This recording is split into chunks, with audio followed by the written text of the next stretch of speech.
Allahu Allahu Allahu Allah Allah. اور اللہ تعالیٰ سے ہم کلام ہو رہے ہیں، اللہ کے سامنے رو رہے ہیں، گڑ گڑا رہے ہیں، اپنے گناہوں کی معافی مانگ رہے ہیں، اور یہ ہمارا حق ہے کہ بندوں کا حق مانگنا ہے اور اللہ کا حق عطا کرنا ہے۔ بھائیوں، ابھی 29ویں شب بھی ہم سے رخصت ہو رہی ہے۔ اب آنے والا وقت عید الفطر کا ہے۔ عیدین کی تیاریوں میں حضرت نبی اکرم صلی اللہ علیہ وسلم کا کیا طریقہ تھا اور کیا سنت ہے عیدین میں، آج ہم اس کو بیان کرتے ہیں تاکہ ہم اپنی عید کو سنت طریقے پر منا سکیں۔ یہ کہ سنت ہی تو اصل ہے۔ اگر ہماری زندگیوں میں سنتیں نہ ہوں، ہم کتنا ہی عمل کر لیں اور کتنا ہی ذکر کر لیں، کتنے ہی ضربیں لگا لیں، ایک بھی اللہ کی بارگاہ میں قبول نہیں اگر ہم ہمارا سنتوں پر عمل نہیں۔ سنتیں اصل ہیں۔ ایک آدمی ہوا میں اڑ رہا ہے، اس کی زندگی سنتوں سے خالی ہے، وہ شیطان ہو سکتا ہے ولی نہیں ہو سکتا۔ ایک آدمی میں کوئی کمال نہیں بظاہر، لیکن اس کی زندگی سنتوں کی پابند ہے، وہ سب سے بڑا ولی۔ تو ہم عیدین کو سنت طریقے پر منائیں، یہ ہمارے لیے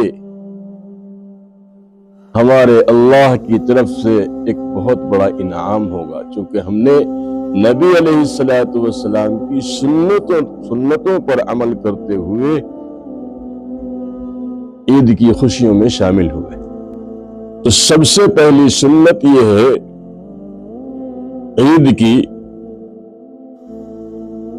یا عیدین کی کہ شریعت کے موافق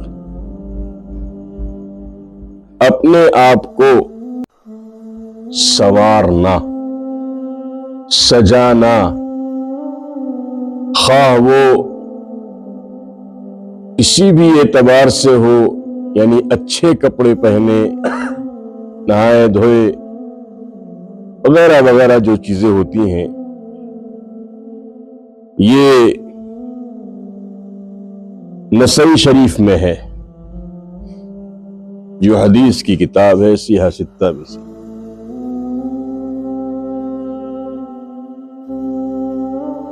دوسری سنت ہے غسل کرنا۔ غسل کرنا عیدین کے لیے یہ سنت ہے، اور یہ سنت ابن ماجہ کی روایت سے ہے۔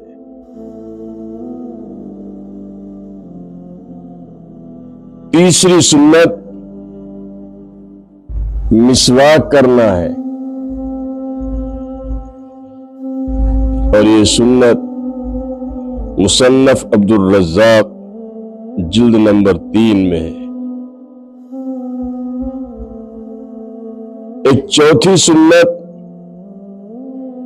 عمدہ سے عمدہ کپڑے پہننا، یعنی جو آپ کے پاس اس وقت میں سب سے اچھے کپڑے ہوں آپ کے نزدیک، ان کو پہننا، یہ سنت ہے، اور یہ روایت صحیح بخاری کی ہے۔ پانچویں سنت ہے خوشبو لگانا، اور چھٹی سنت صبح سویرے اٹھنا، یہ عید کی سنتوں میں شامل ہے۔ اسی طریقے سے ساتویں سنت ہے عیدگاہ سویرے جانا۔ کون سی سنت ہے؟ عیدگاہ سویرے جانا۔ عید الاضحیٰ کی نماز سے پہلے کچھ نہ کھانا اور نماز کے بعد اپنی قربانی کے گوشت میں سے کھانا، یہ سنت ہے۔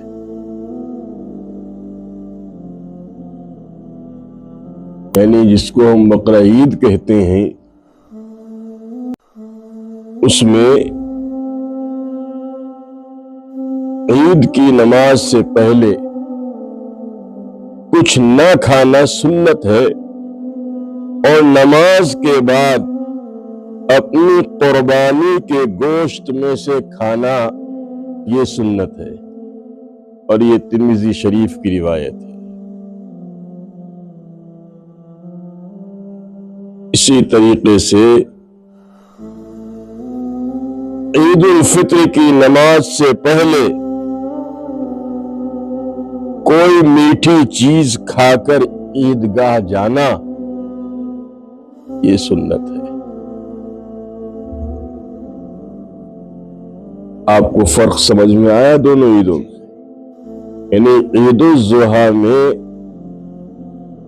نماز سے پہلے کچھ نہ کھانا، ماشاءاللہ،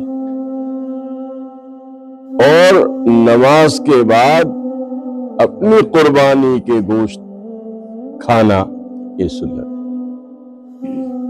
لیکن عید الفطر کی نماز سے پہلے کوئی میٹھی چیز کھا کر عیدگاہ جانا، یہ سنت ہے۔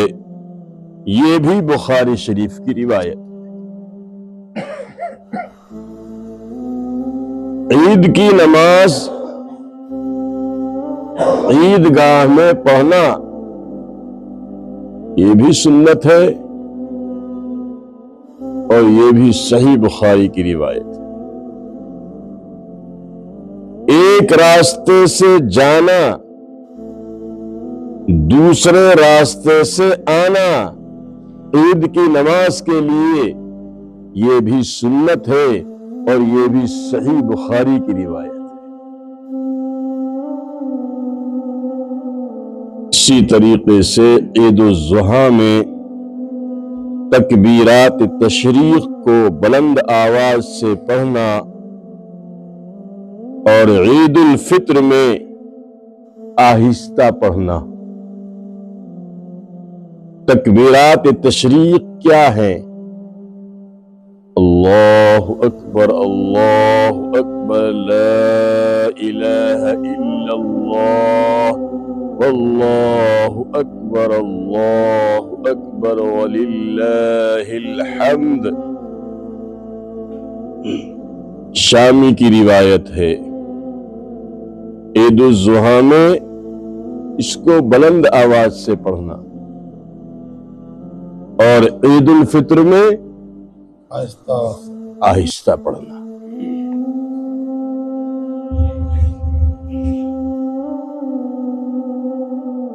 پیدل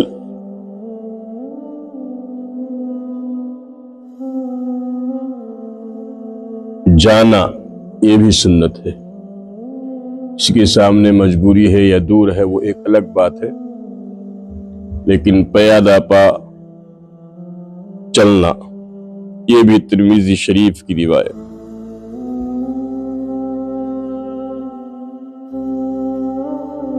عید الاضحیٰ کی نماز جلدی پڑھنا،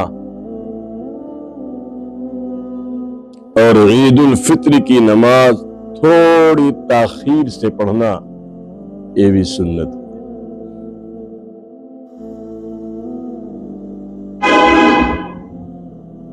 عید الضحیٰ کی رات میں طلب ثواب کے لیے بیدار رہنا اور عبادت میں مشغول رہنا یہ سنت ہے۔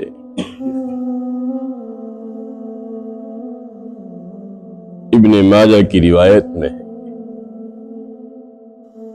اسی طریقے سے جس کا قربانی کا ارادہ ہو اس کو بقرعید کا چاند دیکھنے کے بعد جب تک قربانی نہ کرے اس وقت تک خط نہ بنوانا اور ناخن نہ کتروانا یہ بھی سنت ہے، اور یہ بھی ترمذی شریف کی روایت ہے۔ یہ چند سنتیں جو ہم نے بیان کی ہیں یہ نبی کریم صلی اللہ علیہ وسلم کے اعمال ہیں۔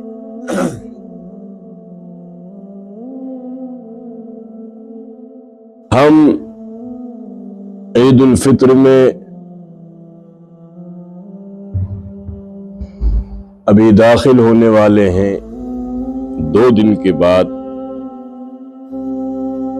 اگر ہم نے عید الفطر کو اس طریقے پر منایا، ایک ایک سنت کا اگر ہم نے خیال کیا اور یہ سمجھ کر کہ یہ ہمارے محبوب کی جو ہے وہ سنت ہے، اللہ کے لاڈلے نبی کی سنت ہے اور اس کو میں ضرور ادا کروں گا، میرے بھائیو عید الفطر کا مقصد حاصل ہو جائے گا، زندگی کا مقصد حاصل ہو جائے گا، اللہ کو پیار آ جائے گا، نبی کریم صلی اللہ علیہ وسلم کی شفاعت نصیب ہو جائے گی، اور ہمیں کیا چاہیے؟ تو ارادے کرو کہ انشاءاللہ کوئی بھی سنت ہم سے چھوٹے گی نہیں۔ اس بیان کو بار بار آپ لوگ سننا تاکہ آپ کے ذہن میں رہے اور کوئی بھی سنت چھوٹ نہ پائے۔ اللہ پاک ہمیں عمل کرنے کی توفیق نصیب فرمائے۔